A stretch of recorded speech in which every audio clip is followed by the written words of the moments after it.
जिला लसबीला में भी रेन इमरजेंसी का नफाज हो गया, मगर बज़ाहिर ये इमरजेंसी सिर्फ कागजी कार्रवाई की हद तक दिखाई दे रही है।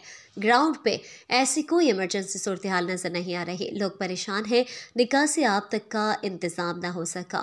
ओथल जिले हेडक्वार्टर ओथल में भी रेन इमरजेंसी तो नफाज कर दिया, लेकिन PDMA की अभी तक कोई मशीनरी नजर नहीं आ रही।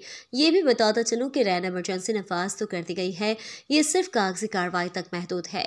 शहर का मैन सेवरेज नाला की सफाई न होने की वजह से शहर की छोटी नालियों से सेवरेज का पानी रोडों पर निकल रहा है, जिससे शहर में जगह जगह सेवरेज का पानी जमा हो गया। शहरियों ने बलोचिस्तान हुकूमत से मुतालबा किया है कि शहर के नालों को साफ किया जाए ताकि शहर में तबाही होने से बचा जा सके।